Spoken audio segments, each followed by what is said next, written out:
Ya queda cada vez menos para que finalice el año 24. Durante estas últimas semanas he estado hablando sobre lo que nos dejó estos 12 meses en el fútbol peruano, pero ahora hablemos sobre el fútbol internacional. Así que en este video vamos a presentar diferentes categorías, tanto para lo mejor como para lo peor. Entrenador, jugador, club, selección, entre otros. Así que sin más que decir, comencemos. En total tenemos 12 categorías, así que vamos a empezar con la primera, que es la peor competición. Como sabrán, durante este año se desarrolló diferentes torneos, ligas, copas, competencias internacionales, y dentro de todas esas ha habido algunas que tú dices, me han decepcionado, no era lo que esperaba. Así que vamos a pasar con los nominados, y los nominados son la Copa América, la Serie A y la Copa de Alemania. Y quien se lleva como peor competición del año para mí es la Copa América. Desde el principio la Copa América partía con una desventaja, y es que se jugaba al mismo tiempo que la Eurocopa. Y al final, cuando tú veías ambas competiciones, podías detectar una amplia diferencia en cuanto al futbolístico. Mientras que la Eurocopa te ofrecía partidazos 2-2, 3-2, ida y vuelta, la Copa América se jugó más al físico y quieras o no, eso te provoca partidos de 1-0, 1-1, 0-0. Además, cabe recordar lo que pasó con los estadios. Primero, no se llenaron de muchos partidos porque al final Estados Unidos el fútbol no forma parte de su cultura. Y por esa razón mucha gente no podía acceder a los estadios o no entraba porque no le interesaba. Y después con lo que sucedió en la final con hinchas que no tenían entradas se colaron en el estadio. Y eso provocó que gente que sí había comprado no pudiera ver la final en el estadio. Y que al final el partido se demoró 30 minutos. Así que por esas razones para mí la Copa América termina siendo la peor competición del año. Siguiente categoría, mejor competición. Aquellos torneos que ya sea porque se jugó partidazos, porque se vio con mucha intensidad de principio a fin o porque tuvo una muy buena organización, termina siendo las mejores competencias del año. Y los nominados son la Premier League, la Champions League y la Eurocopa. En primer lugar nominé a la Premier League más que todo por la disputa entre el Manchester City y el Arsenal por ver quién era el campeón. Recuerdo que por varias jornadas el Arsenal era líder, después el City, después el Arsenal, y al final lo terminó, entre comillas, pechofriando el equipo de Arteta, pero al final, quieras o no, fue una buena definición. Después la Champions League, bueno, no hace falta decir que tuvo buenos partidos, buenas eliminatorias, por ejemplo el Borussia Dortmund contra el Atlético de Madrid, que el equipo alemán lo dio vuelta. El partido entre el Manchester City y el Madrid, que el Madrid ya sabemos como siempre hace la épica y terminó ganando por penales. Y por último la final que se jugó tú a tú, que el Dortmund puso contra las cuerdas al equipo merengue, pero que al final el Madrid volvió a ganar. Así que para mí fue una buena Champions. Y por último la Eurocopa, que para mí termina siendo la competición del año, más que todo porque nos ofreció bastantes partidazos, no solamente entre equipos grandes, sino también entre equipos revelación. Recuerdo ese partido entre Turquía y Georgia que fue muy intenso de principio a fin, que se definió en los minutos finales. Después el camino de España venciendo a las 4 favoritas, a Italia, a Alemania, a Francia e Inglaterra. Así que la máxima competencia a nivel de selecciones en Europa se lleva esta categoría. Ya hablamos de las competiciones y ahora hablemos de los partidos. Aquellos encuentros que nos hicieron levantar de la silla o querer arrancarnos los ojos. Ojo que les aviso que para esta categoría únicamente he tomado en cuenta a los partidos que yo he visto, porque al final un resumen en comparación con un encuentro de 90 minutos que lo está viviendo con muchas emociones no es lo mismo. Así que empecemos con el peor partido del año. Y los nominados son el Uruguay contra Brasil por los cuartos de final de la Copa América, el Francia contra Países Bajos por la fase de grupos de la Eurocopa y el Perú contra Chile por la fase de grupos de la Copa América. Y el ganador de esa categoría es, tristemente, el Perú contra Chile de la Copa América. Y digo tristemente porque al final es mi país y que sea el peor partido del año para mí demuestra que a Perú le ha ido muy mal este año. No solamente porque está último en las eliminatorias, sino porque ha quedado eliminado en fase de grupos de Copa América, cosa que no hacía desde hace 6 o 7 ediciones. Si te hablo del partido te diría que únicamente ha tenido unos 10 a 15 minutos buenos por tiempo, pero después parecía que ambos equipos tenían miedo a atacarse. Creo que al ser el primer partido por la fase de grupos y que en teoría se iba a definir el segundo puesto entre ellos, pues al final hizo que se conformaran con el empate, porque después no me encuentro otra explicación para que sea un partido tan malo de ver. Por ello, el Clásico del Pacífico terminó siendo el clásico del aburrimiento entre las dos peores selecciones de Sudamérica. Ahora vayamos al otro extremo, al mejor partido del año, y para ello he tomado en consideración la instancia, porque al final no es lo mismo una semifinal, unos cuartos de final, que un partido de liga. Porque me podrán decir un 4-4 o un 3-4 entre, no sé, el City y el Liverpool, pero si al final es un partido de liga, no es lo mismo que un partido que se está jugando el ganar un campeonato en las semifinales. Así que por eso tomad en cuenta lo siguiente: el partido entre España contra Francia por las semifinales de la Eurocopa, el partido de vuelta entre Borussia Dortmund contra Atlético de Madrid por las semifinales de la Champions, y el Uruguay contra Colombia por las eliminatorias al Mundial 2026. Y el ganador es el Dortmund contra el Atlético por las semifinales de la Champions. Escogí este partido más que todo por todas las emociones que se vio en dicho encuentro, porque primero cabe recordar que el Atlético había ganado 2-1 en el Wanda Metropolitano, por lo que el equipo alemán tenía que remontar. Y ya sabemos lo poderoso que es la localidad del Dortmund, una de las localidades más fuertes en Europa, definitivamente. Y había empezado remontando el Dortmund en la eliminatoria, porque había marcado 2 goles al 34 y al 39 y estaba 2-0. Así que ahora el Atlético estaba obligado a anotar gol. Y lo hizo. Minutos después vino el gol de Hummels en contra y también el de Correa al minuto 64 y ponía el partido 2-2. Había pasado de la gloria al infierno el Dortmund en cuestión de minutos y ahora tenía que volver a remontar. Y así lo hizo, porque vendría un gol de Füllkrug al 71 y un gol de Savitzer al 74 para marcar el 4-2 y así sentenciar la eliminatoria, que terminó 5-4. Así que por todas las emociones que nos hizo pasar el mano a mano entre el Dortmund y el Atlético, el encuentro de vuelta para mí se termina llevando el partido del año. Llega el turno del peor entrenador o el técnico de excepción, como quieran llamarlo. Aquel entrenador que no cumplió con las expectativas, que terminó fracasando con su club o selección en la temporada. Así que los nominados son Xavi Hernández, ex entrenador de Barcelona, Erik ten Hag, que hace unas semanas dirigía al United, y Daniel Garner, ex técnico de la selección paraguaya.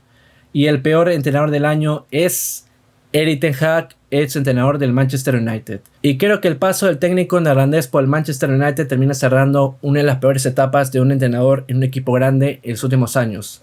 Porque hablamos de un técnico que venía a cambiar la cara del United, que venía atravesando una crisis por muchísimo tiempo desde que se fue Ferguson, y al contrario, en vez de acercarlo nuevamente al título más grande en Europa, que es la Premier League, por lo menos uno de los más grandes, lo hundió aún más, quedando en 10ª, 11ª o 12ª posición.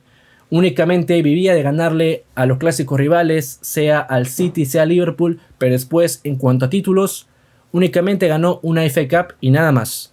Y obviamente teniendo en cuenta la historia que tiene el United, especialmente en la época de Ferguson, pues está para aspirar a más. Y obviamente cómo no olvidar lo que hizo con Cristiano Ronaldo, que prácticamente él marcó el fin de la carrera de Cristiano en Europa, porque para él no era jugar suficiente para ser titular, lo ponía en la banca de suplentes, desprestigiando a un ídolo no solamente del United, sino del fútbol mundial. Así que por este cúmulo de razones, Erik ten Hag no solamente termina siendo el peor entrenador del año 2024, sino también el peor técnico en un equipo grande en los últimos tiempos. Vayamos con el mejor entrenador, aquellos técnicos que guiaron a su equipo a la máxima gloria, y los nominados son Xabi Alonso por su espectacular temporada con el Leverkusen, Carlo Ancelotti por ganar una vez más la Champions con el Real Madrid, y Luis de la Fuente por la Eurocopa conseguida con España.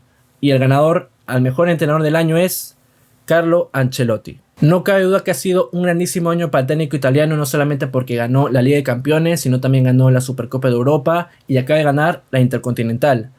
Creo que ya esto pone como Ancelotti como uno de los mejores técnicos en la historia del fútbol. Para mí, junto con Guardiola, son los dos mejores exponentes. Y creo que a lo largo de los años se ha subestimado a Ancelotti porque mucha gente lo ha señalado como simplemente un gestor de grupo. Es cierto que la especialidad de Ancelotti es manejar muy bien el vestuario, pero eso no quiere decir que únicamente sabe hacer eso. Creo que muchos de ustedes recordarán esos típicos cambios que la gente no entendía por qué lo hacía, eso Rodrigo, eso Joselu, pero que terminaron por cambiar el resultado a favor del Madrid. Y eso ha sido por única y exclusivamente por la estrategia de Ancelotti. Y a pesar de que muchos madridistas lo quieren votar porque no está sacando la mejor versión de Kylian Mbappé, ya veremos qué pasa a final de temporada. Porque en varios años siempre ha habido un pequeño tramo donde el Madrid no funcionaba, pero siempre al final Carlo Ancelotti dio con la tecla. Hablemos de las selecciones. Como sabrán, se jugaron una gran variedad de competiciones en este año: Copa América, Eurocopa, Nations League, eliminatorias al Mundial 26. Así que vayamos con la selección de excepción. Y los nominados son Brasil por su eliminación temprana en la Copa América y porque tuvo mal rendimiento en las eliminatorias, Italia porque no pudo defender su campeonato y tuvo una pésima Eurocopa, y México porque quedó eliminado en fase de grupos de la Copa América en un grupo que compartía con Ecuador, Venezuela y Jamaica. Así que quien se lleva a la peor selección o selección de excepción en este año 2024 es Brasil. La canareña está atravesando unos años muy complicados porque su eliminación ante Croacia en los cuartos de final del Mundial no ha levantado cabeza. También cabe decir que su principal figura, Neymar, ha estado mucho tiempo lesionado y esto obviamente ha sido una baja muy sensible para Brasil. Y quien en teoría debería haber ocupado ese puesto como principal emblema de Brasil, quien es Vinicius, todavía no lo ha hecho. Al final esto pasa normalmente en el fútbol, cuando un futbolista es un crack total en su club, pero que selección cambia totalmente la historia. Veremos qué pasa con Brasil. Lo que pienso que está pasando con la canareña es que ya no es suficiente con el talento. Anteriormente, con tus habilidades, con tus destrezas, podías ganar campeonatos. Ahora que el fútbol se está modernizando, ya es más físico, ya es más masa muscular, más ir al juego tú a tú, ya Brasil no es suficiente simplemente con el talento. Yo pienso que eso es lo que está pasando con Brasil. Y por otro lado, pasando a la mejor selección del año, a esta categoría ya le hice un video, hice las 10 mejores selecciones del año 24, así que si quieren pueden ir a verlo. Y obviamente no voy a cambiar mi primer puesto, así que los nominados son España, Argentina y Colombia. Y el ganador a la mejor selección de este año 24 es España. Creo que no hay ni una sola duda que el equipo de La Fuente es la mejor selección del año porque ha habido una comparación entre Argentina y España porque ambos han ganado su respectiva competición. Pero lo que hizo España, si vemos su camino de cara al título, es una masterclass descomunal. Le ganó a las máximas favoritas, a Italia que era la vigente campeona, a Alemania que era el anfitrión, a Francia que venía a ser subcampeón del mundo y después a Inglaterra que tenía jugadorazos por doquier. Mientras que Argentina, con todo el respeto del mundo, es cierto que tuvo muchas complicaciones también, pero a comparación con España, pues han sido muy bajas. Compartió grupo con Canadá, que no es la más poderosa de CONCACAF, y con la peor versión de Perú y Chile en los últimos 30 años, así que el camino argentino no ha sido tan complicado. Te podría decir que su partido más complicado ha sido contra Ecuador, que lo llevó a los penales, incluso más difícil que contra Colombia, porque Colombia no tuvo tantas ocasiones. Así que en comparación, si comparamos los rivales de Argentina y España, España lo tuvo más complicado.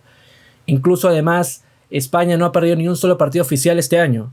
Perdió contra Colombia, pero al final ha sido un amistoso, y un amistoso no vas al 100%, y vas probando jugadores. Así que por esa razón y muchas más, España es la mejor selección del año. De las selecciones, vayamos a los clubes, empezando con el club de excepción de este año 24. Aquel club que todo el mundo tenía una alta expectativa, pero que terminó siendo una excepción total. Y los nominados son el Napoli de Italia, el Bayern Múnich y el Manchester United de Inglaterra.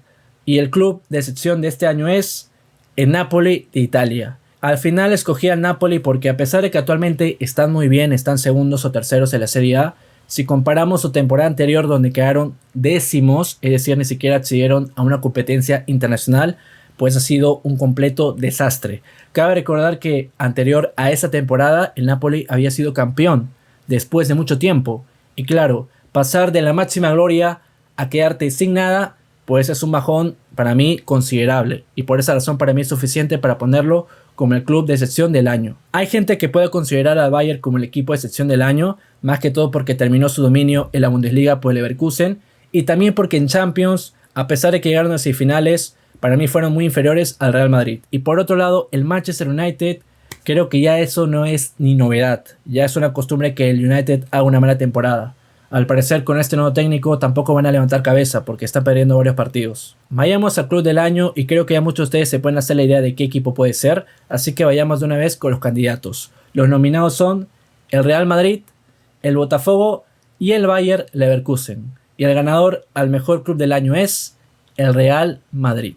Está muy claro que el Madrid tuvo un magnífico año, ganó Champions, Liga, Supercopa de Europa, acaban de ganar la Intercontinental, es decir, no se cansaron de ganar títulos. Y creo que el Madrid me viene dejando en claro que aparte de tener los jugadores que son de los mejores del mundo, también son el único equipo que no necesita ser superior para ganar los partidos. Te puedo dar 1.000.000 de ejemplos. Contra el City en el Etihad, donde se pusieron a defender casi todo el partido y a pesar de eso se llevaron la victoria. Después contra el Bayern en el partido de ida en el Allianz Arena, donde también sacaron un buen resultado para después definir en el Bernabéu. Y por último en la final contra el Borussia Dortmund. Tuvieron un primer tiempo nefasto donde Courtois nuevamente fue la figura, pero en el segundo tiempo aparecieron tanto Carvajal como Vinicius para definir el partido y así el Madrid se llevó la 15ª. Penúltima categoría, jugador de excepción. Aquel futbolista que mucha gente tenía altas expectativas de que sea de los mejores del mundo, pero que tuvo al final un año desastroso, para el olvido. Y los nominados son Joao Félix por su paso sin pena ni gloria en el Barcelona, Marcus Rashford por su pésimo año en el United y Ansu Fati porque nunca pudo destacar en el Brighton y actualmente es suplente en el Barça. Y el jugador que ha sido la mayor decepción en este 94 es Joao Félix. Recuerdo cuando Joao Félix llegó al Barcelona, la mayoría decía de que ahora sí iba a tener una buena temporada, más que todo porque como estaba en el Atlético y el Atlético ponía una postura más defensiva por el Cholo, pues eso perjudicaba a Joao Félix. Pero cuando llegó al Barcelona, pues únicamente tuvo 2 partidos buenos, que fueron ante el Atlético de Madrid justamente. Y de ahí pues ha sido un completo desastre porque tanto en Champions como en Liga en partidos clave no se destacó. La verdad que Joao Félix ha sido uno de esos futbolistas que se prometía mucho, que podría ser de los mejores del mundo, pero que termina siendo un jugador de segundo nivel. Y ya para cerrar este video, el mejor jugador del año 94. Les aviso que para esta categoría sí voy a repasar a cada uno de los candidatos, así que sin más preámbulo, los nominados son Vinicius Jr., Rodri y Lautaro Martínez. Empezando con Vinicius, creo que ya me suenan las palabras para explicar lo que es este jugador. Es que es un crack total porque es muy influyente en el partido. El Madrid puede ser dominado, puede estar contra las cuerdas, pero viene una jugada de Vinicius y te cambia el partido. No sé cuántos goles ha metido en finales de Champions y eso que ha jugado pocas finales, así que va a ser un jugador que sí o sí va a marcar época. Eso lo tengo completamente seguro. Ahora, también tiene un pero y es que en selección pues no ha dado el nivel. Con Brasil ha sido una completa decepción, quedando eliminado muy pronto, no siendo ese jugador tan determinante como lo es en el Madrid, pero eso no va a quitar el excelente año que ha tenido Vinicius Jr. en el Real Madrid. Pasando a Rodri, creo que ya ha quedado bastante claro lo importante que es él en el esquema de Pep Guardiola, porque justamente la peor crisis del City en los últimos 10 años está siendo sin Rodri.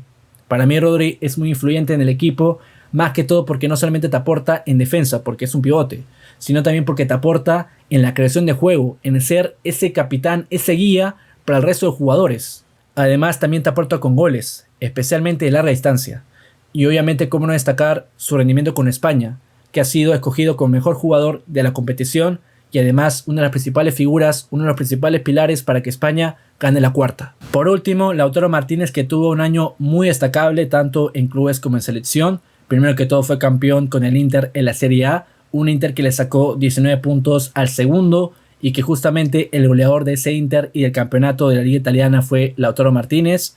Y después en la Copa América ha sido la figura quien guió a Argentina a ganar el bicampeonato haciendo goles decisivos como aquel gol ante Colombia en la final. Así que por esa razón Lautaro Martínez está en el podio de los mejores jugadores del año. Así que dicho esto, para mí el mejor futbolista del año es Vinicius Jr., quien continúa en su camino por ser uno de los mejores futbolistas en la historia de Real Madrid. Por ahora ya tiene 2 Champions, así que ya veremos qué le prepara el futuro al jugador brasileño. Y con esto terminamos lo mejor y lo peor del fútbol internacional en este año 24. Espero les haya gustado mucho el video, en que se pueden suscribir al canal, que es totalmente gratis, y así YouTube les avisa más rápido cuando suba un nuevo video. También pueden dejar su like y como siempre pueden dejar su opinión en la caja de los comentarios. Así que sin más que decir, yo soy Paul FC y nos veremos en una siguiente oportunidad. Adiós.